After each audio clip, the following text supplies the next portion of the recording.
My partner and I, it was a Sunday, I remember. My partner and I were already in the homicide office conducting follow-up on an unrelated case when we heard the radio broadcast over the Northeast Channel reference the shooting of two police officers at a restaurant and the subsequent officer-involved shooting at a Walmart near the restaurant. My partner and I learned that two officers, Officers Beck and Soldo, had been shot at the CiCi's Pizza while they were eating lunch. And the suspects in that incident had walked to the Walmart store at 201 North Nellis. Once in the store, they shot and killed a civilian who was later identified as Joseph Wilcox.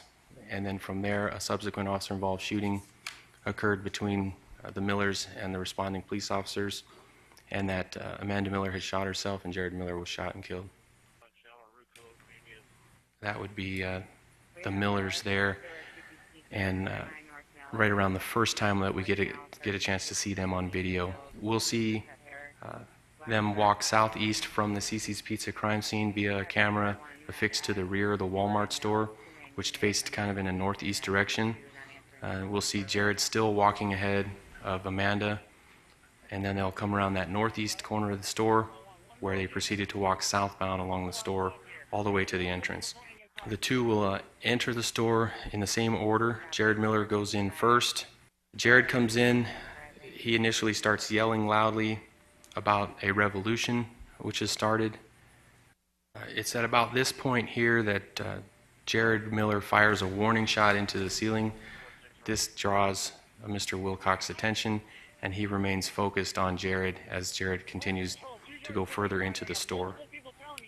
I believe the separation between Amanda and Jared has caused Joseph Wilcox to not believe that Amanda Miller is with Jared, and she goes unnoticed by him. She quickly turns and fires one shot from her Smith & Wesson 9mm handgun, and the gunshot is immediately incapacitating, and Mr. Wilcox goes down in the aisle. 444, officers down, officers down!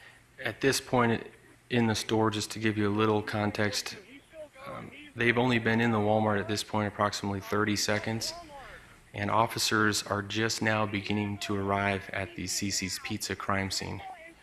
This location here, this had the glass ammunition cabinet in it, which had the ammunition stored for the Walmart store. And then he obtains a baseball bat from a nearby aisle, which he uses to break the glass on the ammunition cabinet. Jared Miller sorts through the ammunition, and then when he finds the appropriate ammunition, he takes that ammunition. When Officer Brosnahan gets approximately 4 rows down, Amanda Miller, still armed with her Smith & Wesson handgun, raises it toward Officer Brosnahan, and the two exchange gunfire. Jared Miller rounds the corner, drops his duffel bag, and then he also begins to engage Officer Brosnahan with gunfire. And at some point in that exchange of fire, was Amanda Miller hit? Yes, Amanda Miller received a gunshot wound to the upper right back. Sergeant McKenzie requests the next arriving units or any arriving units to take over the video surveillance room at the Walmart so that they can locate the suspects on camera and that they can find out what they're doing in the northwest corner of the store.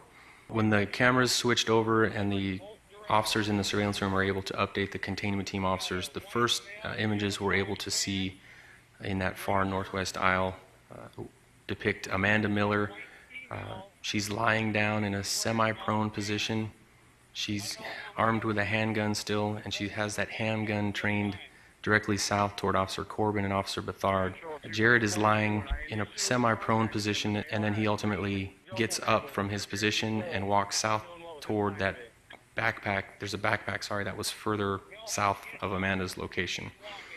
When he gets up to walk, it's clear that he's changed clothes since his encounter with Officer Brosnahan. He's now wearing a black tactical vest, which has a rifle scabbard attached to the back. And on the ground adjacent to his position, you can see a pump shotgun. Jared Miller grabs that backpack and then moves back to Amanda. He takes out a bottle of water for her and he gives her some water before returning to his shooting position at the end of the aisle, where he gets in the prone position and then aims his gun east toward Officer Gross and Officer Beal. Jared Miller gets up from his position, and he gets up and he pulls that shopping cart out of the way and to the far northwest corner of the store. At that point, he attempts to get an item off of the shelf. He keeps his right arm extended and the handgun pointed toward Officer Gross and Officer Beal's position. However, he's focused on getting the item off the shelf on the north wall.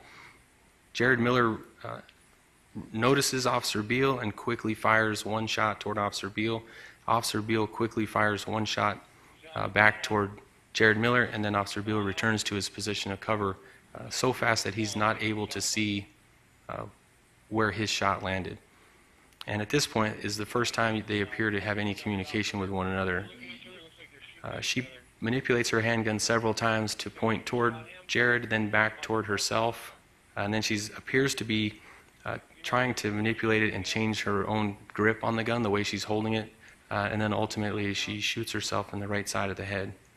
So Amanda ultimately shot herself in the head, is that correct? Correct. And what happened after that? After that, we have numerous other officers arrive on the scene. They go into the store and they assist in containing the suspects in the far northwest corner of the store, and they also assist with evacuating numerous citizens who were sheltered in place.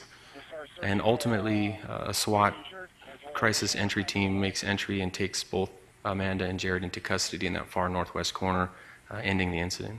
And how long was this entire incident, roughly? The incident in Walmart lasted approximately 24 minutes.